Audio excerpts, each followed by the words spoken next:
आज जरा प्लेयर्स को जरा साइड पे रखें, जरा कोचिंग स्टाफ के ऊपर बातें करते हैं। फवाद आलम को काफ़ी ज़्यादा क्रेडिट देना पड़ेगा कि उन्होंने 11-12 साल के बाद दोबारा आए हैं और उन्होंने अपनी परफॉर्मेंस को वहाँ से ही शुरू किया जहाँ से उन्होंने डिस्कनेक्ट हुए थे, जहाँ से उनको निकाला गया था। आपकी सिलेक्शन तो कभी भी ठीक नहीं होगी, तो फिर हम क्यों रोते हैं कि भाई जी पाकिस्तान टीम में प्लेयर सही तरीके से नहीं नहीं आता।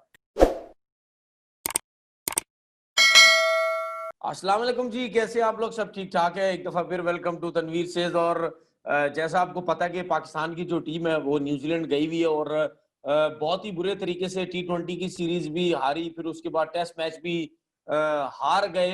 बहुत एफर्ट की फवाद आलम ने और रिजवान ने बैटिंग में कि ये टेस्ट मैच बचाया जाए किसी न किसी तरीके से। एक टाइम पे तो मुझे ऐसा लग रहा था कि शायद पाकिस्तान ये टेस्ट मैच जीत भी सकता है, क्योंकि 30 ओवर में 135 रन करने थे तो फवाद और रिजवान क्रीज पे मौजूद थे। फवाद 100 पे मौजूद था और रिजवान 50 कर चुके थे, लेकिन एकदम से फिर विकेटें गिरना शुरू हुई और न्यूजीलैंड की टीम ये टेस्ट मैच जीत गई। बहुत सी ऐसी चीजें जो जिसके ऊपर हम बात करेंगे। मेरे साथ अब्दुल रऊफ हैं। इन्होंने काफी अरसा फर्स्ट क्लास क्रिकेट खेली और इनकी बड़ी परफॉर्मेंसेज हैं फर्स्ट क्लास क्रिकेट के अंदर। मेरे साथ भी खेलते हैं ये, और ये भी काफी गुस्से में रहते हैं। इनको भी जरा देखते रहते हैं कि जो चीजें सही नहीं होती उसके ऊपर बातचीत बड़ी करते रहते हैं। रऊफ, क्या हाल है? आप ठीक ठाक हैं? जी बिल्कुल ठीक, आप सुनाएं, ठीक ठाक हैं आप? बस फर्स्ट क्लास भाई। ये क्या हो रहा है? ये क्या है मतलब, यानी पाकिस्तान क्रिकेट में क्या हो रहा है? हम तो प्लेयर्स के ऊपर बड़ी ज्यादा बातें करते रहते हैं। मैं तो सोच रहा हूँ कि आज जरा प्लेयर्स को जरा साइड पे रखें, जरा कोचिंग स्टाफ के ऊपर बातें करते हैं, सिलेक्टर्स के ऊपर गपशप लगाते हैं, कप्तानों के ऊपर गपशप लगाते हैं। फवाद आलम का जिक्र शुरू हुआ कि भाई 10-11 साल बाद इसको पाकिस्तान टीम में लाए, तो फिर शुरू हो गई बातें। आपने देखा सोशल मीडिया में कितने लोग नाराज हुए, इवन क्रिकेटर भी नाराज हुए कि इतने अरसे के बाद ऐसे प्लेयर को पाकिस्तान टीम में लाना ये सरासर नाइंसाफी है। तो इस दौरान तो हमें लगता है कि सिलेक्टर्स और जो कोच हैं और जो कप्तान थे वो उसको पसंद नहीं करते थे, लेकिन ओवरऑल उसके अलावा भी तो यही कुछ नाइंसाफी होती रही है और कितने प्लेयर इसी तरीके से जाया हो गए। बिल्कुल ठीक कह रहे हो आप, क्योंकि आपने भी देखा होगा कि लंबा अरसा हो गया, 20-25 साल हो गया हमें इस सिस्टम में। तो इसमें ना तो फवाद आलम पहला प्लेयर है और ना ही ये सिस्टम में पहली दफ़ा हुआ कि किसी के साथ इतनी लंबी ज्यादती हुई है। इससे पहले भी हमारे पास काफ़ी लंबी चौड़ी मिसालें मौजूद हैं और इसमें मेरा ख्याल है कि फवाद आलम को काफ़ी ज़्यादा क्रेडिट देना पड़ेगा कि उन्होंने 11-12 साल के बाद दोबारा आए हैं और उन्होंने अपनी परफॉर्मेंस को वहाँ से ही शुरू किया जहाँ से उन्होंने डिस्कनेक्ट हुए थे, जहाँ से उनको निकाला गया था। मगर जहाँ तक आपने सिस्टम की बात की है, तो सिस्टम में अब मेरा ख्याल है कि फवाद आलम थोड़े से लकी इसलिए हैं कि आजकल ये आ गई है, यूट्यूब चैनल आ गया, उसके बाद मीडिया के चैनल्स हैं, प्रेस है और काफ़ी चीज़ें हैं जो उनकी फेवर में चली गई और उनको काफ़ी उससे सपोर्ट मिली है। मगर पास्ट में आप, जैसा आप भी जानते हैं, मैं भी जानता हूँ और जितने भी पाकिस्तान के फर्स्ट क्लास में खेलते रहे हैं लोग, वो जानते हैं कि बेशुमार ऐसे प्लेयर्स थे जिनके साथ ज्यादती हुई है। मिसाल के तौर पर उसमें जाफर नज़ीर एक बड़ा नाम था, साजिद शाह हैं, आमिर बशीर थे, आमिर सज्जाद हैं, सईद अनवर जूनियर था, उस्मान तारिक था और एक बड़ी लंबी चौड़ी लिस्ट है कि जिनके 12-12, 14, 20-20 हज़ार रन से डोमेस्टिक में बेशुमार विकेटें थी उनकी और सीजनल कंपेनर थे वो। उसके अलावा किसी ने सीजन में 80 आउट किए, 90 आउट किए, कंसिस्टेंट परफार्मर थे। मगर इस सिस्टम में वो इसलिए सेलेक्ट नहीं हो सके कि उनकी कोई सिफारिश नहीं थी या उनकी कोई से नहीं थी या कोई सिलेक्शन कमेटी में उनका कोई चाचा, मामा, ताया, रिश्तेदार, बाप या कोई इस तरह का कोई बंदा मौजूद नहीं था। बेचारे छोटे इलाकों से थे और परफॉर्मेंस देकर वापस चले जाते थे, किसी ने सेलेक्ट नहीं किया। अब ये एक फवाद आलम की एक बड़ी अच्छी अपॉर्चुनिटी हमारे सामने आई है, जिस तरह आपने भी बात कर रहे हैं, बाकी लोग भी सब बात कर रहे हैं। तो एक एक इसने बड़ा अच्छे तरीके से जवाब दिया उनको, उन लोगों को जवाब दिया जो कह रहे थे कि हम बहुत ज़्यादा क्रिकेट की समझ बूझ है हमको, हमसे ज़्यादा क्रिकेट को कोई नहीं जानता। वो क्रिकेट के अन्नदाता बने हुए थे। मिसाल के तौर पे आप भी जानते हैं कि वो कह रहे थे कि हमारी जो आई है या हमारा जो माइंड है, क्रिकेटिंग ब्रेन है, उससे ज़्यादा किसी का क्रिकेटिंग ब्रेन नहीं है। आप लोग कम खेले हुए, आप लोग इतना ज़्यादा नहीं जानते हो। मगर इस फवाद आलम की परफॉर्मेंस ने उन सब चीज़ों को रॉन्ग साबित कर दिया। इसने साबित कर दिया कि ना तो आपके अंदर वो विजन है जिससे किसी की टैलेंट को परखा जाए और देखने की सलाहियत रखी जाए, ना आपके अंदर वो आई है जिसके बारे में आप कह रहे थे कि हमारी आई बहुत स्ट्रांग है हम जिसके बारे में जो फैसला करते हैं वही 100% दुरुस्त होता है। तो इसने काफ़ी चीज़ें रॉन्ग साबित कर दी और मेरा ख्याल है कि आगे आने वाले वक़्त में काफ़ी तब्दीलियाँ आनी चाहिए। जो सिलेक्शन पैनल है, जो कोचिंग स्टाफ में लोग हैं, जो पाकिस्तान क्रिकेट बोर्ड में बड़े लोग बनकर बैठे हुए हैं, अंदाता बनकर बैठे हुए हैं, जो कहते हैं हमने 2-2, 3-300 टेस्ट मैचेस खेले हुए हैं और हमसे बड़ा लेजेंड कोई नहीं है। तो नहीं इन तो चीज़ों रऊफ का मेरा नहीं ख्याल तो है रऊफ खात्मा होगा। इसमें इसमें पाकिस्तान क्रिकेट बोर्ड का नजर नहीं आता है कि आप कोचिंग स्टाफ में ऐसे लोगों को लेके आ रहे हो जिनको कोचिंग का बिल्कुल एक्सपीरियंस नहीं था। मिसबाह उल हक, फिर उसके बाद वकार यूनुस 3-3 4-4 दफा आ चुके हैं, उनकी प्लेयर के साथ बनती नहीं थी। ये क्या इनको पता नहीं था कि इस किस्म के लोग हम लेके आ रहे हैं? फिर उसके बाद हमारे डोमेस्टिक लेवल में भी ऐसा कुछ हुआ है कि साफ नजर आता है सिफारिशें चल रही हैं, अपनी मर्जी के लोग ला रहे हैं, बाहर से लोग उठा के लेके आ रहे हैं, पाकिस्तान के लोगों को पूछ नहीं रहे जो मेरिट के लोग हैं। जब तक आपकी मेरिट नहीं होगी तो आपकी सिलेक्शन तो कभी भी ठीक नहीं होगी। तो फिर हम क्यों रोते हैं कि भाई जी पाकिस्तान टीम में प्लेयर सही तरीके से नहीं नहीं आता?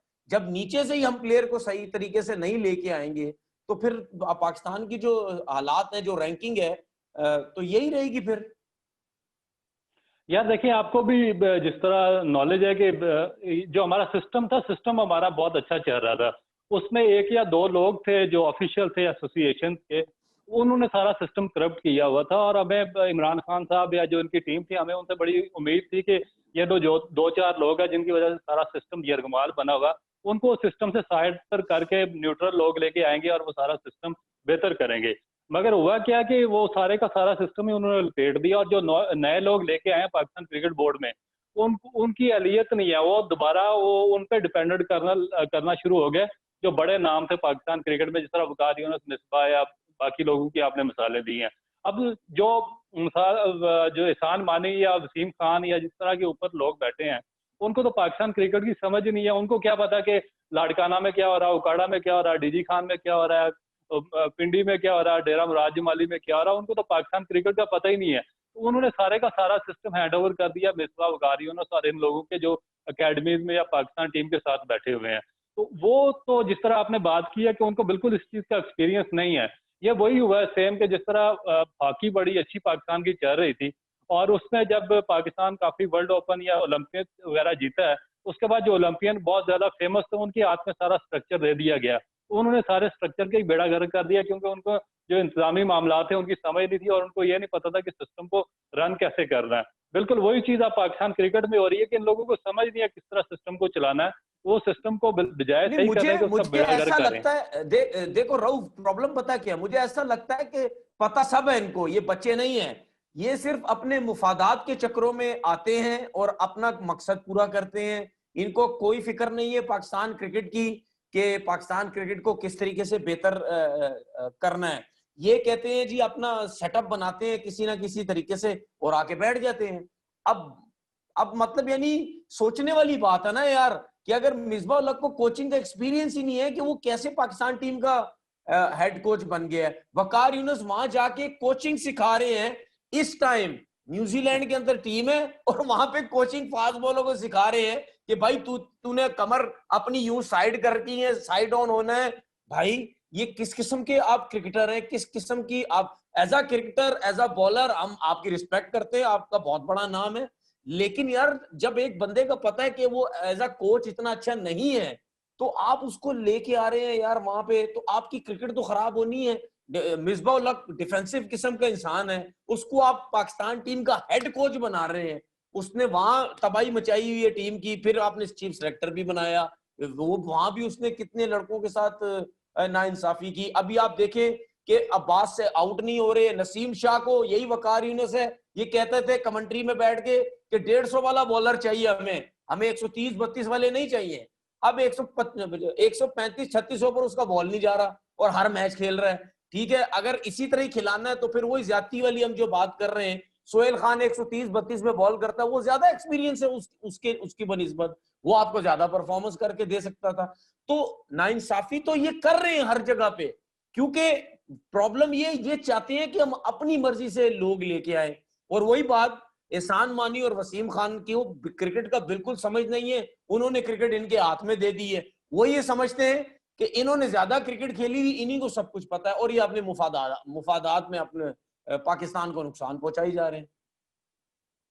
यार बिल्कुल बात सही की है, क्योंकि देखो कि आपको जो सुपरस्टार्स हैं उनकी एक नेचर, क्योंकि हम लोग काफी अर्सा 20-25 साल हम इस सिस्टम के साथ जुड़े रहे, हमें इनकी जो यार ये इनकी एग्जैक्ट सुपरस्टारी साइकी कब है। खत्म होगी, हमें भी पता चले ना।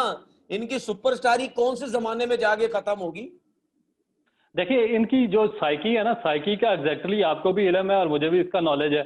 अब इनकी साइकी, एक सुपरस्टार या जो लेजेंड्स है ज्यादा खेले में, इनकी साइकी ये नहीं है कि वे नीचे जाकर डेवलपमेंट का काम कर सकें। तो ये पाकिस्तान क्रिकेट बोर्ड के जो हाई ऑफिशियल है, एहसान मानी है या वसीम खान है, उनसे पूछना चाहिए कि भाई आपने इन लोगों को क्यों जिम्मेदारियां दी हैं। जब आपको भी नहीं समझ है तो फिर पाकिस्तान क्रिकेट कौन समझाएगा? क्योंकि जब भी आप किसी लेजेंड को या बड़े सुपरस्टार को इस तरह की इंतजामी जिम्मेदारियां देंगे तो कभी भी उन पर पूरा नहीं उतर सकता, वो नीचे जाकर वो काम नहीं कर सकता, क्योंकि उनके जो दिमाग होते हैं वो आसमान पर होते हैं और नीचे लोगों के साथ वो बैठना भी गवारा नहीं करते। इसी वजह से आपका सारा स्ट्रक्चर नीचे तबाह हो गया है। जो नीचे आपका रीजनल सेटअप है या सिटी लेवल का सेटअप है या जो जितना भी डोमेस्टिक के ग्रास रूट के मामला था, वो उन्हीं लोगों को देने चाहिए जो मट्टी के साथ मट्टी होकर काम करें, जो पिछले 50 साल से काम करते आए हैं, जिन्होंने बेतहाशा प्रोडक्शन आपको दी है, जिन्होंने हर शहर में आपको टीमें बना के दी है, आपको टैलेंट फराहम किया है। अब उन सबको आपने यकलख्त बिल्कुल निकाल दिया है, जिन लोगों की पाकिस्तान क्रिकेट में 70 साल की जद्दोजहद थी, जिन्होंने अपनी जेब से पैसे लगाए हैं, अपनी सारी जिंदगियां पाकिस्तान के सिस्टम को दी हैं, प्लेयर तैयार करके दिए हैं, वो कहीं भी नजर नहीं आ रहे। ये लोग जिनकी स्वाय क्रिकेट खेलने की और दूसरी कोई एबिलिटी नहीं थी, इसमें तो कोई शक नहीं है कि ये बड़े नाम है और ये टॉप के क्रिकेटर्स हैं, मगर यही सिर्फ इनकी यही एक एबिलिटी है जिस पर इनको, अब क्योंकि इनके ये नाम या शोहरत बन चुकी है, तो जो पाकिस्तान क्रिकेट बोर्ड के ऊपर से जो नाजल होते हैं बड़े ऑफिशियल, वो इन्हीं को जिम्मेदारियां दे देते हैं। आप देखें कि आपने जिस तरह वकार यूनुस की बात की है, मुझे बताएं कि कौन सा ऑर्गेनाइजेशन है जो एक बंदे को एक दफा भर्ती करके दोबारा निकालती है, फिर दोबारा उसको लाती है, फिर दोबारा निकाल देती है, फिर लाती है, फिर निकाल देती है, पाकिस्तान चौथी है दफा ना, उसी को पाकिस्तान क्रिकेट लेकर बोर्ड। आए। और पाकिस्तान बिल्कुल, क्रिकेट और बोर्ड में देखें, मैं और आपको देखें उसके पहले भी बाद कह मिसबाह चुका हक, हूं। हाँ बोलो बोलो। उसके बाद मिसबाह हक को देख लें आपके, वो जस्ट पाकिस्तान टीम छोड़कर साइड पे हुआ और उसको स्ट्रेट अवे आपने उसको कोचिंग में डाल दिया, जिसको कोचिंग की अलग बे का भी इल्म नहीं है। और उसके बाद आपने ये ऑस्ट्रेलियन स्ट्रक्चर पाकिस्तान बनाया है। टीम में, रऊफ, ये सिर्फ पाकिस्तान टीम में नहीं हुआ है, ये नीचे डोमेस्टिक क्रिकेट में भी हुआ है। जिन जिन लड़कों बिल्कुल ने ऐसे ही। फर्स्ट क्लास क्रिकेट छोड़ी है, उनको किसी को बॉलिंग कोच बना दी है, किसी को क्या कोच बना दी है, किसी को एक्सपीरियंस ही नहीं है कोचिंग का। दोस्ती यारी में क्या कुछ हुआ है, और जो डायरेक्टर आगे बैठा है आपके सामने है, उनके पास क्या एक्सपीरियंस है? क्या उस नदीम खान के पास 1-2 साल यूबीएल की वो की क्या नाम है, मैनेजर बने, अंडर-19 के मैनेजर बने, फिर उसके बाद मतलब ये चीजें जब तक होती रहेंगी, पाकिस्तान क्रिकेट आपकी कहां जाएगी? यार क्रिकेट वो उधर ही जा रही है जहां पर जा। अब देखें कि इन्होंने अब कहा कि हम ऑस्ट्रेलियन स्ट्रक्चर चला रहे हैं, और ऑस्ट्रेलियन स्ट्रक्चर में आपने 6 टीमें बनाई हैं, आपको यहाँ चाहिए पर था 6 टीमों में। ऐसे सोचने की बात है, स्ट्रक्चर तो ऑस्ट्रेलियन चला रहे हैं, बंदे ये इंग्लैंड से लेके आ रहे हैं। बंदे इंग्लैंड से आ रहे हैं और 6 टीमें बना के 6 टीमों के कोच, ऐसा कोचिंग स्टाफ लगाया जिनको कोचिंग का पता ही नहीं है। इवन के बाद लोग ऐसे हैं कि वो उनका नाम दिया करंट स्क्वाड में, फर्स्ट क्लास 11 में, वहां से उनको रिटायरमेंट दिलवाकर और उनको कोचिंग स्टाफ में डाल दिया। ये कौन सा, यानी कि किस तरीके का आप स्ट्रक्चर चला रहे हैं? उसके बाद आपने 14 रीजन खत्म किए हैं, 10 डिपार्टमेंट आपने खत्म किए हैं, 20 ग्रेड 2 के डिपार्टमेंट आपने खत्म किए हैं, टोटल मिला के आपने कोई 40 टीमें खत्म कर दी, और आपने जो कोचिंग स्टाफ अपॉइंट किया है वो सारा अबी बैंक और अब पीआईए में से कर दिया। यानी कि बिल्कुल दो डिपार्टमेंट को ओबलाइज ही कर दिया इन्होंने, और उन लोगों का भी कोई एक्सपीरियंस नहीं है, उनको तो बच्चों के साथ बात करने का तरीका भी नहीं आता जिन लोगों को इन्होंने कोचिंग में अपॉइंट कर दिया, और वो पाकिस्तान की सुप्रीम जो फर्स्ट क्लास स्ट्रक्चर है ऑस्ट्रेलिया का वो चलाएंगे। इसी तरह मिसबाह हक को आप देख लें कि उसको डायरेक्ट निकाला पाकिस्तान टीम से और उसको कोच अपॉइंट कर दिया, उसकी किसी किस्म की, फिर कहते हैं जी कि हमारे पास क्वालिफाइड कोचेज नहीं है। भाई क्वालिफाइड कोचेज कहाँ से आएंगे? जिन्नात तो नहीं लेकर आएंगे ना। जब आप क्वालिफाइड कोचेज, आपकी 20 साल से एकेडमी काम कर रही है पाकिस्तान की नेशनल कहाँ है एकेडमी, कोचेज? सही कह रहे हैं, कहाँ है? आपने उसपे अरबों रुपए का बजट लगाया है, तो उनको चाहिए था ना कि भाई कोचेज, क्वालिफाइड कोचेज प्रोवाइड करते हैं, उनकी क्वालिफिकेशन कराते हैं, उनको तैयार करते हैं। उन्होंने सारा पीएनटी क्लब तो पाकिस्तान टीम में घूम रहे थे इनके। उन्होंने देखो सारे के सारे जो कोचिंग स्टाफ आपका नेशनल एकेडमी में 20 साल से काम कर रहा है, उन्होंने सारा पीएनटी क्रिकेट क्लब पकड़ के कोचिंग में डाल दिया और राणा फैमिली कोचिंग में डाल दी, और उसके बाद जो अंपायरिंग है उसमें भी पीएनटी क्लब सारा डाल दिया। पूरा पाकिस्तान साइड पर रखे, एक क्लब की मोनोपोली इन्होंने, लाहौर के एक क्लब की मोनोपोली इन्होंने पाकिस्तान की नेशनल एकेडमी में बनवा दी, और अभी उन्हीं की मोनोपोली चल रही है और उन्हीं से सारा सिस्टम चल रहा है। जब आप इस 24 करोड़ की आबादी में इस तरह के काम करेंगे, इस तरह बड़े ब्लंडर करेंगे, तो आपका सिस्टम बर्बाद ही होगा। ये सिस्टम कैसे चल सकता है, मुझे बताएं। भाई सिस्टम तो चल ही नहीं सकता ना यार, सिस्टम कैसे चलेगा। अभी न्यूजीलैंड और पाकिस्तान का टेस्ट मैच स्टार्ट हो रहा था, आपने देखा कि न्यूजीलैंड की जब बॉलिंग चल रही थी, विकेट हालांकि आसान थी, इतनी मुश्किल नहीं थी, लेकिन आपने देखा कि प्लान्स ए बी प्लान्स और नए बॉल के साथ प्लान्स जो स्क्रीन पे दिखाए गए जब न्यूजीलैंड की टीम फील्डिंग कर रही थी, तो वो भी बता रहे थे कि कप्तान के पास, न्यूजीलैंड के कोचिंग स्टाफ के पास कितने प्लान्स हैं कि वो उन्होंने मुश्किल में डाला हुआ है फवाद आलम को या रिजवान को। हमारे पास क्या प्लान्स है? हमारे पास तो कोई प्लान्स ही नहीं है, क्योंकि हमारे कोचिंग स्टाफ को कोई एक्सपीरियंस ही नहीं है। हमने सिर्फ 15-15 20-20 बंदे भर के लेके जाने हैं, बस उनके ऊपर पैसे लगाई जा रहे हैं। वो वैसे फजूल का वो पैसा लगा रहे हैं वहां पे, बजाय लड़कों को देने के, लड़कों के ऊपर लगाने के कि भाई यार इनके ऊपर पैसा लगाओ, अकेडमीज में भेजो, इनके ऊपर काम करो। मतलब ये तो हालात है हमारे यार, कोई अच्छा, मैं प्लान ही नहीं है हम लोगों के पास। आपने प्लानिंग की बात किया, तो प्लानिंग में आपको बताता हूँ कि हम डिपार्टमेंट से क्रिकेट खेलते थे, या आप कराची से खेलते थे, मैं मुल्तान से खेलता था। तो हमारे जब कोचेज होते थे या राशिद भाई वगैरह, पॉडकास्टर में भी हमें एक प्लान दे के भेजते थे कि भाई ये काम करने जा रहे हैं, इस तरीके से करना है, बॉलिंग करानी है, इस तरीके से करानी है। कोई भी जो सीनियर बॉलर था उसको लीड बना देते थे कि ये काम करना है। आपने अभी न्यूजीलैंड की टीम में देखा होगा, टीम सऊदी है, लीड करता है उनकी फास्ट बॉलिंग के प्लान को। उसके बाद इंग्लैंड के पाकिस्तान ने टूर किया, तो जो एंडरसन है वो लीड करता है उनके बॉलिंग अटैक को। उसके बाद जो आपका ऑस्ट्रेलिया के खिलाफ आपकी सीरीज हुई है, उसमें हैजलवुड वो लीड करता है आपके पूरे बॉलिंग अटैक को। वो एक सिस्टमाइजिकली वो सिस्टम को चलाते हैं, जिस तरह इंडिया में जहीर खान करता रहा। अब यहाँ पर पाकिस्तान क्रिकेट बोर्ड के जो नायल तरीन लोग हैं, जो ऊपर बड़े ऑफिशियल बैठे हुए हैं, उन्होंने जब सुपरस्टार्स के नाम पे उनको यहाँ पर कोचिंग की जॉब्स दी हैं, तो वो क्या करते हैं, आपने देखा होगा पाकिस्तान के 5 टूर हो चुके हैं मौजूदा इंतजामिया के अंडर में। आप प्रेस कॉन्फ्रेंस में वकार यूनुस और मिसबा बैठे होते हैं, मैच के बाद प्रेस कॉन्फ्रेंस वकार यूनुस करता है, उससे पहले बातचीत वकार यूनुस करता है, इंडियन चैनल को वकार यूनुस इंटरव्यू देता, पाकिस्तान चैनल को वकार यूनुस इंटरव्यू देता। आपने कभी देखा है मोहम्मद अब्बास को मैच से पहले, मैच के बाद ब्रीफिंग में देखा है, या कभी पाकिस्तान से जाते हुए उसका कोई तफसीली इंटरव्यू सुना? क्योंकि जैसा भी है, जो भी इस वक्त मोस्ट सीनियर बॉलर है पाकिस्तान की बॉलिंग लाइन है मोहम्मद अब्बास, और उसी को चाहिए कि वो टीम के अंदर, जब तक आप मोहम्मद अब्बास को प्लान नहीं देंगे, उसको कॉन्फिडेंस नहीं देंगे, आपकी बॉलिंग लाइन चल ही नहीं सकती, आप 10 विकेटें ले ही नहीं सकते। वो क्या करता है, वो बॉलिंग करके वो थर्ड मैन पर फाइन लेग पर जाकर खड़ा होता है, उसको वो बात ही नहीं करता किसी के साथ। इसकी वजह क्या है? इसकी वजह ये है कि जो आपके कोचेज हैं उन्होंने उसको कॉन्फिडेंस ही नहीं दिया हुआ। कोचिंग स्टाफ अभी तक खुद ही और 6-6 मैचों के फॉल से बाहर नहीं निकला, वो जमीन पे उनके पांव लग ही नहीं रहे कि वो किसी दूसरे को जिम्मेदारी दें।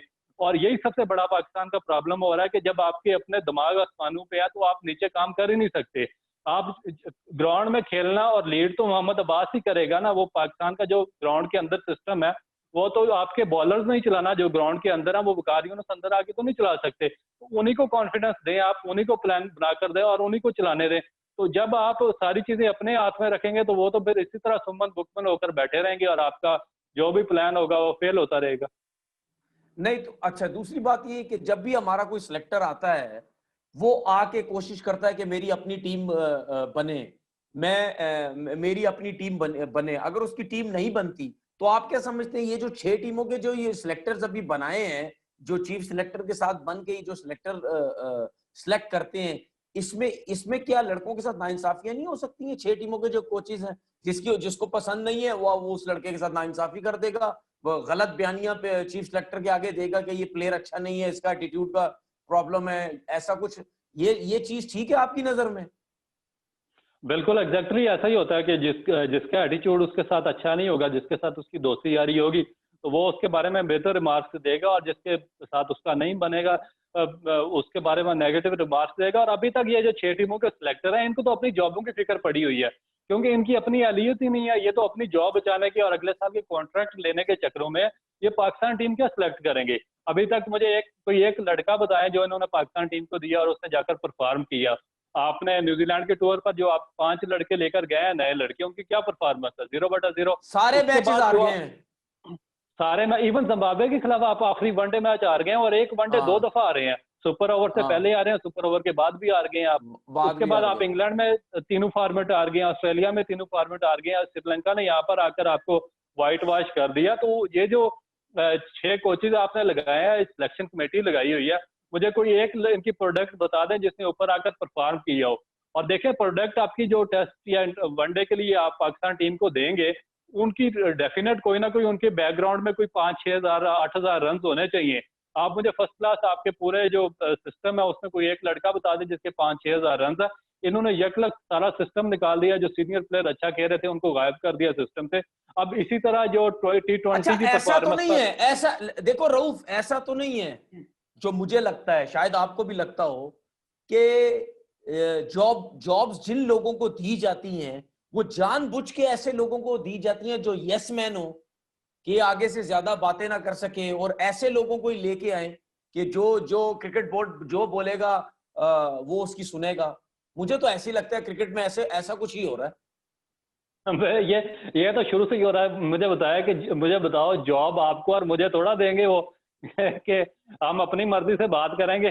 जॉब उसी को देंगे, जाहिर है कि जो यस मैन है, जो आगे कहेगा सर जिस तरह आप कहेंगे। अब मुझे बताओ कि जो 6 टीमों के सिलेक्टर रहे हैं, जो ऊपर वो बनाए हुए हैं कोच वगैरह, कोच उनमें से कोच किसी एक ही इतनी हैसियत है कि वो मिसबा को इनकार कर दे कि मिसबा मैं ये लड़का दे रहा हूँ, तुमने को इसी को करना पड़ेगा। अब जब मुझे याद है, मैं मुल्तान से खेला करता था, तो मैं मुल्तान का जब वो कैप्टन होता था 6-7 साल, मुझे याद है, तो मुझसे कोई पूछते थे तो किसी बारे के मैं तो उसको न्यूट्रल रिपोर्ट देता था। मैं कह रहा था कि यार, जब इरफान को खिलाते नहीं थे, मैं कहता था ये अच्छा है यार, ये आप फलाने को खिला रहे हो तो इसको खिलाओ ना। राहत अली को जब जानता ही कोई नहीं था तो मैं उसको जबरदस्ती इनको देता था। फिर जुल्फकार बाबर को जब मैं पहली दफा इनके पास, मेरा मजाक उड़ाया कि यार ये किस किस्म के लड़के को लेके आएगा, इसकी तो लाइनमेंट ही सीधी नहीं है, और ये है वो अपनाना। तो ये मिसाल के तौर पे आप जब आप उस बंदे को बनाओ जो यस मैन ना हो, जिसको जो जॉब सीकर ना हो, जिसको जॉब की जरूरत नहीं हो, जो आपको साफ सुथरे बात करके बता सके कि ये बंदा भाई, ठीक है, ये गलत है। जब यसमैन नहीं आएंगे, जब यसमैन जब सीधा साधा बंदा आ जाएगा, बिल्कुल स्ट्रेट फॉरवर्ड बंदा आएगा, तो फिर पाकिस्तान क्रिकेट तो चेंज हो जाएगी ना भाई, तो उनकी सुनी नहीं जाएगी। तो फिर कैसे इन सबको बर्दाश्त होगा? आप मुझे एक चीज बताएं ना, आप मुझे ये बता दे, एक बंदा बता दो, कोई सा भी एक बंदा नाम बता दो कि पाकिस्तान क्रिकेट के अंदर जिनकी जॉब लगी हुई है वो यसमैन नहीं है। और मुझे तो सारे यसमैन नजर आते हैं, एक बंदा ऐसा नहीं है। और सीधे साधे बंदे से इनकी डील बनती नहीं है कभी भी, क्योंकि वो जब अपने अपने इश्यूज सामने रखता है, इनके अपनी बातें सामने रखता है कि भाई अगर आप, हूं मैं इस तरीके से पाकिस्तान क्रिकेट को बेहतर करना चाहता हूं, उसके साथ इनकी डील ही नहीं बनती। तो जब जब क्रिकेट तो तबाह हो जाएगी। और जिस तरह आपने एक बात की, या मैं जिस तरह बात कर रहा हूं कि यस मैंने, जितने भी कोचेज हैं वो लगे हुए, ये इसमें से जितने भी टीवी पे बैठा करते थे, टीवी पे बैठ के मिसबा को उड़ाया करते थे सारे, अब मिसबा के नीचे सारे काम कर रहे हैं। ठीक है, मतलब यानी अब आप ये देखें कि पैसे की इतनी ताकत है कि अब मिसबा को उड़ाते थे, अब पैसे मिल गए तो मिसबा के नीचे हो गए। बड़े बड़े प्लेयर जो नेशनल अकेडमी में भी लगे हुए, उन्होंने भी यही सब कुछ किया। अब मिसबा अच्छा हो गया, अब आप इनसे सवालात करें तो मिसबा की बड़ी तारीफें करेंगे ये लोग। इसका मतलब ये है कि हमारा क्रिकेटर सिर्फ पैसों का भूख है बस। बिल्कुल, ये तो है, ये तो आपके सामने है। जिसको उन्होंने पैसे दिए हैं, सबके मुंह बंद हो गए हैं, और आपके सामने सबके सब टीवी पर बैठे हुए थे, और बगैर किसी का वियर, बगैर किसी की अहलियत चेक किए हुए पाकिस्तान क्रिकेट बोर्ड ने उनको सिर्फ और सिर्फ अपनी जॉब बचाने के लिए, अपनी सीटें मजबूत करने के लिए, कि हमारे पर तनकीद कम से कम हो, और हम पे जो तनकीद करते हैं इनके मुंह बंद हो जाए, उन सबके सबको जवाब दे दी। और मेरा नहीं ख्याल कि उनमें से किसी की भी कोई ग्राउंड रियलिटी थी, कोई उस वक्त कोई सिस्टम के साथ इन्वॉल्व था, या कोई नीचे ग्रास रूट लेवल पर या किसी क्लब के साथ या किसी डोमेस्टिक टीम के साथ काम कर रहा था। वो सिर्फ दफ्तर से आते थे, जाकर टीवी पर बैठ जाते थे, उनको उड़ाना शुरू कर देते थे, और उनसे डरकर उन सबको इन्होंने जॉबें दे दी। अब इनका काम क्या था कि चाहे वो जिस तरह की मर्जी बातें कर दे, आप अपना एक विजन, आपकी अपनी एक स्ट्रेटजी होनी चाहिए थी। आप पाकिस्तान क्रिकेट बोर्ड के जो हाई ऑफिशियल है, उनको उस सिस्टम पे चलते रहना चाहिए था, चाहे जितनी भी कोई तनकीद करता। आपको अपने सिस्टम में रहकर आज जो मेरिट पर लोग थे उनकी तैनाती करनी चाहिए थी। आपने क्या किया, आपने पहले तैनातियां की और उसके बाद आपने एडवर्टाइज की जॉब को। मिसाल के तौर पर एक डायरेक्टर लेवल का बंदे की जॉब आपने एडवर्टाइज करनी थी, और जो बंदा आपकी फेवरेट लिस्ट में था उसकी एजुकेशन ग्रेजुएशन भी नहीं थी, तो इन्होंने उसको भी नीचे लाके उसको मैट्रिक पे और एफ पर लाकर उसको एडवर्टाइज कर दिया कि हमें ये हाँ, चाहिए। और अब ये हाँ, मिसबा के केस में भी ऐसे ही हुआ है। मिसबा का लेवल 3 नहीं था, मिसबा का लेवल 2 था, तो इन्होंने पाकिस्तान टीम के लिए लेवल 3 की शर्त खत्म कर दी और कहा जी कि हमें लेवल 2 का बंदा चाहिए पाकिस्तान का साथ वो क्रिकेट खेला हो बगैर एक्सपीरियंस के। यानी कि जब आप खुद इस तरह के ब्रीच करेंगे, जब आप लॉ ब्रीच करेंगे और इस तरह के आप काम करेंगे कोड ऑफ कंडक्ट के खिलाफ, तो फिर बाकी कौन चलेगा आपके कोड ऑफ कंडक्ट। अच्छा, एक एक बात है कि जब ये कोचेस कोचेस ने जब अप्लाई किया था, उसमें 135 या 136 कोचेस ने अप्लाई किया था मेरे ख्याल में, जहां तक मुझे पता है कि भाई पाकिस्तान डोमेस्टिक की हम कोचिंग करेंगे। किसी ने एज अ बॉलर किया होगा, किसी ने एज अ कोच किया होगा। यार मैं वो मुझे वो लिस्ट देखनी है, वो 136 लड़कों की कौन सी लिस्ट थी। अब वो अगर हम उस लिस्ट को देखेंगे तो पता नहीं कितने क्वालिफाई, कितने हाई क्लास के अच्छे अच्छे क्रिकेटर्स ने अप्लाई किया था, और लगाया किन लोगों को, जिनके साथ इनकी सबकी दोस्ती यारी थी। ये किसने लगाया? नदीम खान ने लगाया ना। दोस्ती यारी थी, उसके उनके साथ रहे, उनके साथ खेले, वो लोग लगाए। बाकी यानी मतलब जो जो इतने टैलेंटेड लोग थे उनका तो किसी का पता ही नहीं है गए कहाँ। यार तनवीर, हम दोनों को लोग कहते हैं ना कि हम ऐसे ही इन पे खाम खा की तनकीद करते हैं। और चले ठीक है, हमारा जो मेरे को तो इनडायरेक्टली आजा कोचिंग कर ले आके, क्या करेगा, टीवी के सामने बैठा रहता तू हर टाइम। मैंने बोला भाई मैं जो काम करता हूं मैं वही काम करता रहूंगा। अब मसला पता है क्या है रहू, प्रॉब्लम ये है कि तुम हो गए, एक आध और हो गए, ये इनके पीछे लगे हुए हैं हाथ धो के, ठीक। अब इनको प्रॉब्लम्स ये है कि ये, अब मुझे नहीं पता कि इनडायरेक्टली तुम्हें भी ऑफर आई है कहीं ना कहीं से, कमेंट्री कर लो या फलाना कर लो या ये कर लो।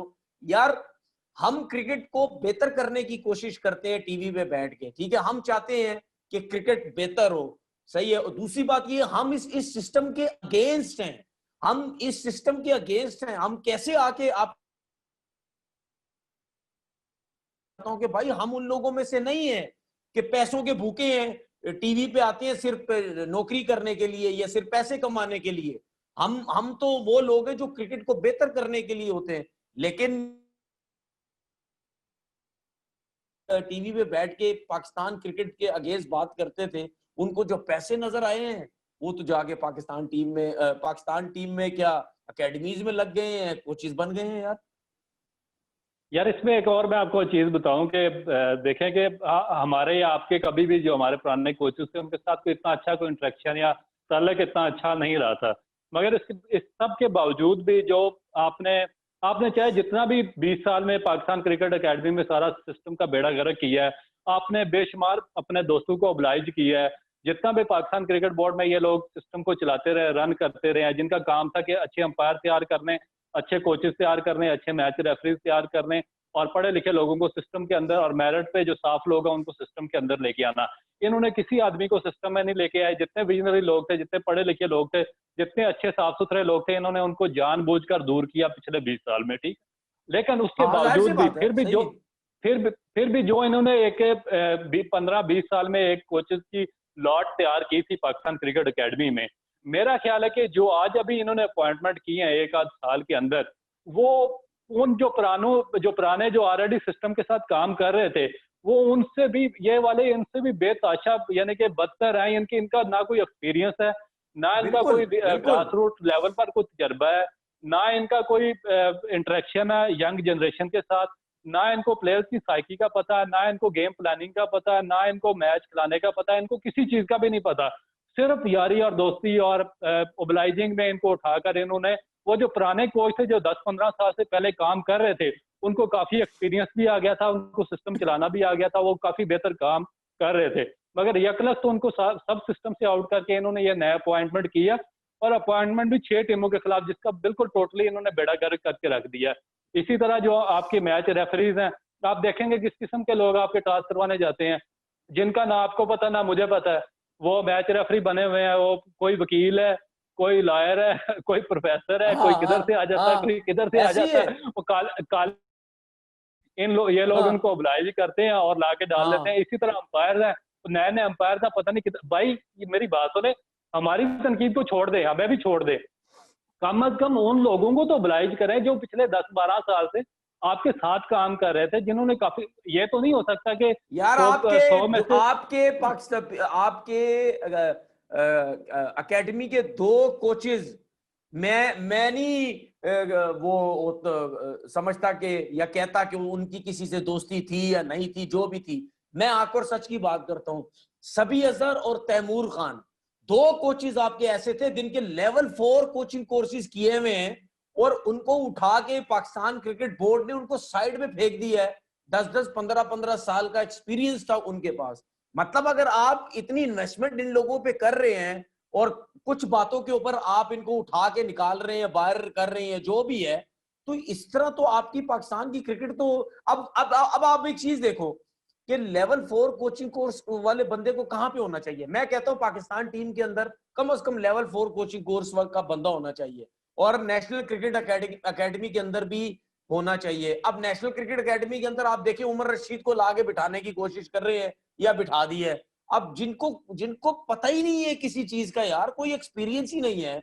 ठीक है, मेरा ख्याल है जलालुद्दीन साहब ने शायद लेवल 4 कोचिंग कोर्स किया हुआ है, वो यूएसए जाके बैठ गए हैं। तो पाकिस्तान में 2-4 लोग ही हैं और वो गायब हैं, कोई अता पता नहीं है इन लोगों का। यार ये बिल्कुल ये मोनोपोलियां और लॉबियां काम करती हैं। आपके सामने देखे ना, फील्डिंग आपका जो फील्डिंग जो डिपार्टमेंट है आपका, फील्डिंग कोच आपके पिछले 20 साल से कौन 2 अकेडमी में बैठे हुए हैं, मोहसिन रशीद है और वो मजीद है। आपकी फील्डिंग हटते ने ही क्या नहीं है, प्रोग्रेस की है मुझे बताएं। हटते ही नहीं है। करते ही नहीं है भाई, और इनको ट्रेनर भी ऐसे ही भेजें। है, ट्रेनर्स भी ट्रेनर ऐसे भी ही ऐसे हैं। ही हैं, मोनोपोलियां बनाई हुई हैं, आगे अपने रिश्तेदारों को अपॉइंट करते जा रहे हैं, अपने हाँ, दोस्तों को अपने रिश्तेदारों को नवाज रहे हैं। यार खुदा का वास्ता भाई, पाकिस्तान क्रिकेट की कोई बेहतरी करो। ये पाकिस्तान क्रिकेट किसी लाहौर के एक क्लब की क्रिकेट नहीं है, या किसी कराची के एक क्लब की क्रिकेट नहीं है, या पिंडी के किसी एक वडेरे की क्रिकेट नहीं है। ये पूरे पाकिस्तान की क्रिकेट है यार, पूरे पाकिस्तान के लोग हैं, उनको oblige करो। आपका बलोचिस्तान है, आपका पंजाब, इंटीरियर पंजाब है, जनूबी पंजाब है, आपका सिंध सारा, आपका कराची आ जाता है, आपका नॉर्दर्न एरियाज है। आप जितने भी पढ़े लिखे एजुकेटेड विजनरी लोग हैं, जो साफ सुथरे लोग हैं, उनको लेकर आए सिस्टम में, उनको सबको बराबर और इक्वल अपॉर्चुनिटी दे। ये कैसे हो सकता है कि आपने लाहौर में मोनोपोली बनाई हुई है, आपका हेड ऑफिस लाहौर में है, आपका एक आदमी कोई रिश्तेदार बड़े ओहदे पे पाकिस्तान क्रिकेट बोर्ड में लगा हुआ है, और उसकी फैमिली का तसलसल चलता जा रहा है, दूसरी जानब एक और बंदा बैठा हुआ है, उसकी फैमिली का तसलसल एक का मैनेजमेंट में चलता जा रहा है, दूसरे का कोचिंग सिस्टम में चलता जा रहा है, तीसरे ने एक क्लब पकड़ा हुआ है लाहौर का, उस क्लब से अंपायर भी उसी क्लब से आ रहे हैं, मैच रेफरी भी उसी क्लब से आ रहे हैं, फील्डिंग कोचेज भी उसी क्लब से आ रहे हैं, और सारे उसी क्लब से आ रहे हैं। बाकी पूरे पाकिस्तान में सैकड़ों क्रिकेटर हैं जिन्होंने टेस्ट क्रिकेट खेली हुई है, वनडे खेली हुई है, T20 3-3 फॉर्मेट खेले हुए हैं, 100-100 200 से फर्स्ट क्लास मैचेस खेले हुए हैं। आप उनको अकेडमी के नजदीक भी नहीं आने देते, तो नहीं आप आने उनको देते, बिल्कुल नहीं आने साइडलाइन देते, किया हुआ है। बिल्कुल भी नहीं आने देते। सही कह रहे हो, सही कह रहे हो, बिल्कुल भी नहीं आने देते। तो ये मतलब मोनोपोली इन लोगों ने बनाई हुई है, इस मोनोपोली को खत्म करना पड़ेगा। हम तनकीद नहीं करते, हमारा मकसद ये है कि जो इनका मोनोपोली है उस मोनोपोली का खात्मा होना चाहिए, ताकि जो डिजर्विंग लोग हैं पूरे पाकिस्तान से उनको चांस मिले और उनको भी अपॉर्चुनिटी मिले। भाई ये मुझे एक नहीं हो चीज सकता बताओ, कि आप मोहम्मद एक ही शहर से वसीम, अप्लाई करते सुनो जाए। सुनो, मोहम्मद वसीम डिजर्विंग है, चीफ सिलेक्टर बना दिया गया है। मैंने तो मैंने तो बिल्कुल नहीं है। मैंने तो मैंने तो उसको उसका नाम तो मैंने जूनियर हारून रशीद रख दी है, क्योंकि वो पहले वो उसने मैच रेफरी बना, फिर उसके बाद डिपार्टमेंट की उसने कोचिंग की, फिर उसके बाद अभी डोमेस्टिक की टीम के साथ कोचिंग कर रहा है, चीफ सिलेक्टर बन गया। भाई प्रॉब्लम ये है कि आप अगर एक बंदे के को ये 3-3 4-4 जॉबों में जॉब्स देंगे बारी बारी करके, तो वो तो शिकंजे बना लेगा, अपने शिकंजे गाड़ देगा। उसके बाद उसने हिलना नहीं है वहां से, उसकी सारी दोस्ती यानियां बन जानी है, सब कुछ हो जाना है। मुझे तो पता है ना, इन मोहम्मद वसीम के आने से भी क्या होगा। क्या मिसबाह उल हक के आगे वो कुछ बोलेगा? मोहम्मद वसीम में इतना गट्स है कि मिसबाह के आगे ये कुछ बोले? बिल्कुल भी नहीं है। आप यार ये यही सिस्टम सारा इसी तरह वर्क कर रहा है। देखिए है ना, जो आपकी है क्या क्रिकेट कमेटी है, अब पाकिस्तान की जो पाकिस्तान क्रिकेट बोर्ड की क्रिकेट कमेटी है यार, ये कोई क्रिकेट कमेटी किसी छोटे से गांव की क्रिकेट कमेटी नहीं है। उसमें आपने देखे तो सही, आपने किस किस्म के लोग डाले हुए हैं। वो अली नकवी को डाला, उसने क्या किया, उसने अपनी ड्यूटियां लगा ली अपने आप को, उसके लिए उसने सिलेक्ट करवा दिया जो इंटरनेशनल पैनल है मैच रेफरीज हाँ, का, मैच ठीक है। रेफरी का। दूसरा उमर गुल करंट खेरा, वो क्रिकेट कमेटी में बैठा हुआ, उसने अपने आप को बलोचिस्तान के लिए पिछले साल भी सिलेक्ट करवा दिया, इस दफा फिर सिलेक्ट हो गया। उसके बाद जो वो तीसरी वो खातून है कोई, वो उसको 6 जॉबें दी हुई हैं पाकिस्तान क्रिकेट बोर्ड, सिलेक्टर भी वो है, कमेंट्री भी वो कर रही है, उस वुमेन टीम की सिलेक्शन भी वो कर रही है और सारा कुछ वो कर रही है। अरूज मिसाल के मुमताज की तौर बात पे, कर रहे हैं। जी बिल्कुल। और कन्फ्लिक्ट ऑफ इंटरेस्ट था, उसकी बदतरीन मिसाल अगर किसी ने देखनी है तो पाकिस्तान क्रिकेट बोर्ड की क्रिकेट कमेटी में चला जाए, जहां पर उन्होंने कमेटी के मेंबर्स बनाए हुए हैं जिनका काम है पूरे पाकिस्तान की क्रिकेट की लुक आफ्टर करना, पूरे पाकिस्तान के क्रिकेट के बच्चों की निगहबानी करना, पूरे पाकिस्तान में ग्रास रूट क्रिकेट को देखना कि उसको स्टैब्लिश कैसे करना है, सिटी क्रिकेट कैसे ग्रोम करनी है, स्ट्रक्चर कैसे बनाना है, अपॉइंटमेंट लोगों की कैसे करनी है। वो उधर वो क्या देखेंगे, उनको अपनी जॉब की पड़ी है, कोई अपने आप को किसी टीम में सिलेक्ट करवा रहा है, दूसरा वो मैच रेफरी अपने आप को इंटरनेशनल उसमें पैनल में डलवा रहा है, तीसरी ने अपने आप को पता नहीं क्या कुछ डलवा दिया। और यही सेम उसी में हुआ था जब मिसबाह हक, आपको याद है कि पाकिस्तान क्रिकेट बोर्ड की क्रिकेट कमेटी में था, मिकी आर्थर कोच थे, और उसी क्रिकेट कमेटी के फैसले से मिकी आर्थर को कोचिंग से फारिग कर दिया गया था। फारिग किया दुनिया गया। में कहीं ऐसा नहीं, दुनिया में कहीं कहीं नहीं ऐसा होता। नहीं होता कि आप खुद क्रिकेट कमेटी में बैठे हो, आप कोच को फारिग करो और फिर उसकी जगह पे आप कोच लग जाओ। तो वो तो शरीफ आदमी है, मिकी आर्थर ने बात नहीं किया, वरना ये कोई और होता वो तो उड़ा के रख देता है इस मामले पर। तो ये जब इस तरह की आप चीजें, आप देखें सलीम यूसुफ साहब, आपने पिछले 20 साल में उनका नाम सुना है, किसी क्रिकेट ग्राउंड में उनको देखा है, आपने किसी जगह पे उनको देखा है, वो यार, आकर क्रिकेट यार कमेटी के मेरी हेड बात बन सुनो, गए। मेरी बात सुनो, मेरी अभी खुद मेरी खुद अभी जब कोरोना का स्टार्ट हुआ तो हम जाते थे रोड्स के ऊपर भागने के लिए, मेरी खुद उनसे मुलाकात हुई है। तो मैंने उनसे खुद बोला, मैंने बोला सलीम भाई आप किधर होते हैं आजकल, क्रिकेट में नजर नहीं आते, ठीक है। तो मुझे कहते कि यार मेरा छोड़ो, क्रिकेट को क्या करना है, क्रिकेट से क्या वास्ता है, हम दूर ही ठीक है, हमने क्या करना है, सब कुछ है।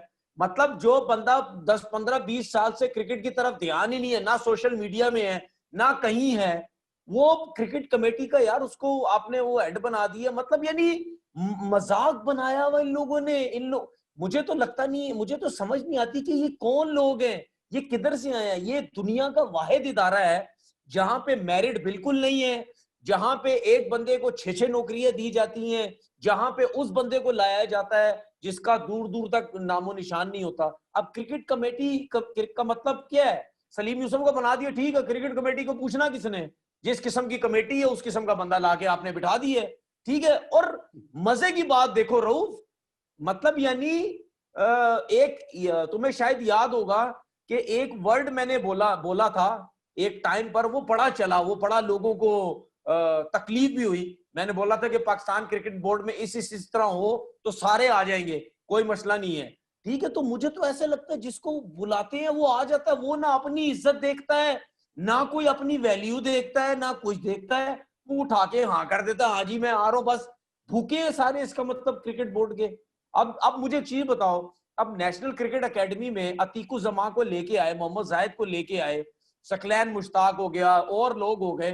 अब इनकी सबसे पहली सोच क्या है? भाई आप क्यों भागे इस मुल्क से? आप इस मुल्क से इस वजह से भागे क्योंकि पाकिस्तान में आपको कोई पूछ नहीं रहा था, आप लोग भाग गए, आप वहां के नेशनल हो गए, वहां के लोकल हो गए, वहां पे आपने सब कुछ किया, आपको किसी ने पूछा नहीं, ठीक है। अब यहाँ पाकिस्तान भागते हो, पाकिस्तान सीविया जमा कराते हो, रोते हो कि हमें यहाँ पे नौकरियां दो। भाई अगर इतनी एबिलिटी है तो इंग्लैंड में क्यों नहीं नौकरी करते तुम लोग? मोहम्मद जाहिद की मैं बात करता हूँ, नो डाउट दुनिया का अच्छा फास्टेस्ट बॉलर था। मोहम्मद जाहिद के बाद क्या एक्सपीरियंस है कोचिंग का? आपने नेशनल क्रिकेट एकेडमी में एज अ बॉलिंग कोच लगा दिया यार। मतलब सोचने वाली बात है ना कि पाकिस्तान के अंदर कहाँ है फजल अकबर? हम कहते थे कि वो भगा के रख देता है पूरे डोमेस्टिक क्रिकेट के अंदर, ठीक है, वो नजर कहीं नहीं आता। शाहिद नजीर है, वो कहीं नजर नहीं आता। इस तरह कितने, राना नवीद है, वो कहीं नजर नहीं आता। मतलब यानी जो टॉप के बॉलर से वो हमें कहीं नजर नहीं आते। यार आप देखें कि आप पिछले 10 साल की लिस्ट बना लें, बल्कि 15 साल की लिस्ट बना लें, एक बॉलर की बना लें, एक बैट्समैन की बना लें, क्योंकि 15 से पीछे जाना तो वैसे ही एक अमकाना हरकत है, क्योंकि क्रिकेट में इतनी ज्यादा जदीदियत आ गई है, नई चीजें आ गई हैं, T20 फ्लोरिश हो गई है, बेशुमार नई चीजें आ गई हैं। अब आप पुराने लोगों को लाकर अब आप कहेंगे कि ब्रैडमैन को लाकर ऑस्ट्रेलिया का कोच बना दो, तो वो क्या करेगा? कुछ भी नहीं वो करेगा। क्या अब करेगा? पाकिस्तान वाले यही कर रहे हैं। आप पिछले 15 साल की पाकिस्तान की डोमेस्टिक सिस्टम की एक लिस्ट बना लो, जिसमें बेस्ट टॉप के ऑलराउंडर, टॉप के बॉलर और टॉप के बॉलर्स और बैट्समैन निकालो। बैट्समैन। ठीक है। अब वो ये 3 कैटेगरी हैं, ठीक है? स्पिनर्स, बॉलर या बैट्समैन, ठीक है? अब तीनों कैटेगरी के जो टॉप के पास 10-10 लोग हैं, अब उनकी 3 की अलग लिस्ट बनाओ। उन 30 लड़कों में से आपको एक भी इस पूरे सिस्टम में नजर नहीं आएगा, नजर ही नहीं पिछले आएगा ना। 15 साल जिन्होंने पूरा 15 साल राज किया है इस सिस्टम के ऊपर, हाँ जिन्होंने अपना खून पसीना दिया है, जिन्होंने अपने ग्राउंड में मेहनत की है, जिन्होंने डेवलपमेंट का काम किया, जिन्होंने 7 बच्चों को सिखाया है, बॉलिंग में भी, बैटिंग में भी, फील्डिंग बिल्कुल। में भी, ठीक है? उसके बाद पाकिस्तान क्रिकेट को प्रमोट करवाया नीचे फर्स्ट क्लास लेवल पर, हर जगह पर। अब उनमें से तो इन्होंने किसी को भी नहीं रखा। ये वो पता नहीं अपने यस मैन पुराने पता नहीं किधर से निकाल के लेके आ गए, जिसकी किसी किस्म की कोई क्रेडिबिलिटी नहीं है, कोई एजुकेशन नहीं है, कोई विजन नहीं है, कोई उनकी खिदमत नहीं है पाकिस्तान की क्रिकेट के लिए। और उनको जब यहाँ पर लाकर बिठा देंगे, फिर हमें कहते हैं कि हम बात भी ना करें, उन पर क्रिटिसाइज भी ना करें। ये कैसे हो सकता अच्छा है कि जब हम उन पर क्रिटिसाइज ना करें? उसके बाद क्या होता है? उसके बाद क्या यार, रहते भी नहीं है ना यहाँ पे, छोड़ के मुल्क चले जाते। अब मुझे एक चीज बताओ, जब कोई भी इंसान नौकरी करने जाता है अपने मुल्क छोड़ के, मिसाल के तौर पर कोई बंदा पाकिस्तान छोड़ के किसी दूसरी मुल्क में जा रहा है, वो जाता है ना 2 साल बाद, 3 साल बाद, 4 साल बाद मुल्क अपने फैमिली किससे मिलता है ना, वापस आता है, जब मिलता है ना इतने अरसे बाद आता है। क्या वकार यूनुस को क्या प्रॉब्लम हो गया जी? 6-7 महीने फैमिली से दूर हो गए हैं तो वो टेस्ट मैच छोड़ के आ रहे हैं जी। क्यों आ रहे हैं? 6-7 महीने से मैं फैमिली से नहीं मिला। अबे भाई आप नौकरी पे है, हाँ कोई प्रॉब्लम है, कोई बहुत सीरियस मसला हो गया है, समझ आती है। मतलब यानी ये इशू है, ये है पाकिस्तान क्रिकेट बोर्ड। 6-7 महीने फैमिली से नहीं मिला जी, टेस्ट मैच छोड़ के आ रहे। ये क्या मजाक बनाया हुआ इन लोगों ने? और इन लोगों को नौकरियां देते हैं ये लोग। इसी क्रिकेट बोर्ड में मैंने देखा है कि एक ड्राइवर आदमी था, उसने जाना था वो पहाड़ों पे अपनी फैमिली को मिलने के लिए 1 साल के बाद, तो वो 2 महीने तक वो मिन्नतें करता रहा, उसको 2 छुट्टियां नहीं दी इन्होंने। और यहाँ पर नेशनल ड्यूटी में सबसे टॉप की ड्यूटी पर आकर ये इस तरह का सिस्टम आना जाना लगा होता है, और कोई पूछने वाला नहीं होता। ये ड्यूल स्टैंडर्ड होते हैं यहाँ पर पाकिस्तान में। हमेशा गरीब के लिए और कानून है, अमीर आदमी के लिए और कानून है, जो मशहूर है उसके लिए और कानून आप मुझे एक कानून चीज है, जो बताओ, जिसके मोहम्मद पास जाहिद को मशहूरी नहीं कितना है अरसा उसके लिए हुआ और कानून। नेशनल क्रिकेट एकेडमी के अंदर आए हुए? वो इंग्लैंड चला गया। बिल्कुल ऐसे ही। यार इसमें सबसे एक और चीज देखने वाली ये है कि पाकिस्तान क्रिकेट बोर्ड ने या पाकिस्तान ने कई ऐसे लोग हैं यहाँ पर जिन पर 30-30 साल इन्वेस्टमेंट की है, वो उनको 9 वे से उठाया है स्ट्रीट से और उनको आसमान पर पहुंचाया। वो उनके पास बेशुमार दौलत शोहरत हर चीज है। अब हमारा सिस्टम देखे ना, आपको जो आपके मौजूदा हालात है पाकिस्तान के, उनके सिस्टम के मुताबिक चलनी चाहिए। जो आपके पुराने लोग हैं पाकिस्तान में, फर्स्ट क्लास क्रिकेट जिन लोगों ने खेली हुई है, 200 मैच है, 150 मैच, या इवन कई टेस्ट प्लेयर्स ऐसे हैं जिन्होंने कुछ टेस्ट मैच खेले हुए हैं, वनडे मैच खेले हुए हैं। उस जमाने में पाकिस्तान क्रिकेट बोर्ड की इतनी अहलियत या कैपेसिटी नहीं थी कि उनको कुछ वो पैसे या कुछ उनको कुछ फाइनेंशियली कोई उनकी एड कर सकता है या मदद कर सकता है। वो इतने बुरे हालात में या बदतरीन तरीके से जिंदगी गुजार रहे हैं। और कई ऐसे लोग हैं कि जिनको 9 वे से उठाकर पाकिस्तान ने आसमान पर पहुंचाया, 30-30 40-40 साल उन पर इन्वेस्टमेंट किया। आप समझ रहे होंगे जिनका तरफ मेरा इशारा है। हाँ ठीक है, अब ठीक अब है। हो क्या रहा है कि यार इस मुल्क में जहाँ पर गुर्बत आसमानों पे है, मईशत तबाह हो चुकी है, जो लोग ऑलरेडी अरबोंपति है, जिनको 30-30 साल नवाजा हुआ, वो यहाँ पर सीवी दे के नौकरियां लेने आ रहे हैं कुछ चंद पैसों के लिए। जिनको खुद ये काम करना चाहिए कि उनको डिपार्टमेंट और उनको टीमें बनानी चाहिए जहाँ पे 100-100 200-200 लोगों को वो रोजगार दे सकते हैं। बच्चों को अपने शहरों में जाके 100-100 बच्चे को वो रोजगार दे सकते हैं। उनके पास अल्लाह ताला ने इतना सिस्टम उनको दिया हुआ है। अब ऐसे लोग आकर पाकिस्तान क्रिकेट बोर्ड में सीवियां जमा करवाते फिर रहे हैं और नौकरी के लिए, तो जिन बेचारों के पास है ही कुछ नहीं, वो किधर जाएंगे? मुझे ये बताएं। यानी कि अच्छा साथ मुझे नाम ये की कोई बताओ, चीज यहाँ पर अच्छा मौजूद रऊफ ही नहीं मुझे है। बताओ, टाइम टाइम टाइम खत्म हो रहा है, बस थोड़ा सा टाइम रह गया है। अब मुझे एक चीज बताओ, हम मिसबा की बात करते हैं, हम और लोगों की बात करते हैं जिस सिस्टम में ये लोग गलत आए हुए हैं, तो इनके इनके जो बच्चे हैं, कुछ प्लेयर से सुना उनके बच्चे भी नीचे लेवल पे खेल रहे हैं, तो ये तो अपने बच्चों को भी इसी तरीके से ऊपर लेके आएंगे, तो आपका सिस्टम तो नीचे से वैसे ही खराब हो जाएगा, उनको क्रिकेट मिलती चली जाएगी। ये एक तो मुझे ये समझ नहीं आती, ये पाकिस्तान खेले हुए जो प्लेयर हैं, इनके जो बच्चे हैं, उनको कोई नहीं रोक सकता। उन्होंने सारी क्रिकेट खेलनी है, वो पता नहीं आसमान से आए हैं या किधर से आए हैं, उनको कोई नहीं मना कर सकता। इनके बच्चे इसका मतलब फिर खेलते रहेंगे क्रिकेट। यार इनकी मैं आपको मिसाल देता हूँ कि मैं एक जगह पे ट्रायल लेने गया, इधर एक टीम बन रही थी, तो पाकिस्तान क्रिकेट बोर्ड का एक हाई ऑफिशियल जब उसने देखा कि इनके 10 बच्चे आ गए हैं लाइन में लगकर बड़े मगरमच्छों के, तो मुझे उसने आगे कर दिया कि यार तुम इनके ट्रायल लो, और मैंने वो सारे निकाल दिए वहां से लिस्ट में से। अब मसला ये है कि इनको ना तो कर ही नहीं सकता कोई, क्योंकि अब बेसिक चीज ये है कि जिसको अपॉर्चुनिटी मिलेगी, जिसको साजगार माहौल मिलेगा, जिसको अच्छी बैटिंग प्रैक्टिस मिलेगी, उनका बच्चा ही ऊपर आएगा ना।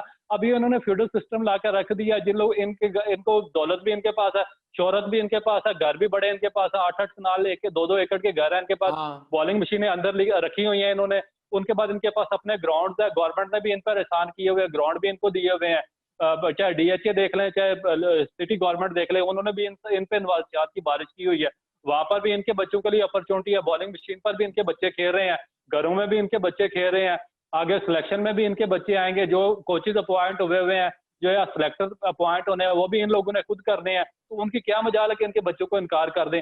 अब यहाँ पर पाकिस्तान में गरीब का बच्चा सिर्फ बॉलर बन सकता है, वो भी फास्ट बॉलर बन सकता है, खुद ब खुद। क्योंकि इनके बच्चे क्योंकि इनके बच्चों को भागने भागने भागने में प्रॉब्लम है, और वो जाहिर सी बात है। नेचुरल गांव से या स्टेट से खेला वो आकर फास्ट बॉलर बन सकता है, वरना बैटिंग तो इनके बच्चे ही आकर करेंगे, और तो कोई बैटिंग कर नहीं सकता यहाँ। देखिए जो भी है, मुझे तो ऐसा लगता है ये जो सिस्टम बना है इसमें किसी गरीब का खेलने का अब जो वो है वो हमें नजर नहीं आता। सिर्फ यही नजर आता है कि जो पैसे वाले लोग हैं या जिनके पास जो बहुत हाई क्लास के लोग हैं, सिर्फ उन्हीं को नजर आता है। आपने रऊफ की भी बात सुनी, और मैं भी हमेशा यही बोलता हूं कि पाकिस्तान क्रिकेट को तबाह करने में हमारे पाकिस्तान के जो क्रिकेटर्स हैं उन लोगों ने ही तबाह की है, सिर्फ अपने मुफाद के चक्कर में, और कोई वजह नहीं है। ये लोग यही चाहते हैं कि हम लोग आके बैठे, हमारे अलावा कोई ना बैठे। पता नहीं ये क्या बनेगा हमारी पाकिस्तान क्रिकेट का, अल्लाह ही हाफिज लगता है मुझे। आपने रऊफ की बात सुनी, इंशाल्लाह ताला आपको, आप जब ये शो देखेंगे आपको बहुत सी चीजें आपको नई भी सुनने को मिलेंगी कि नई नई बातें हमने की, क्या कुछ हो रहा है पाकिस्तान क्रिकेट में। और फिर इंशाल्लाह एक नई वीडियो के साथ हाजिर होंगे। अपना बहुत बहुत ख्याल रखिएगा। अल्लाह हाफिज।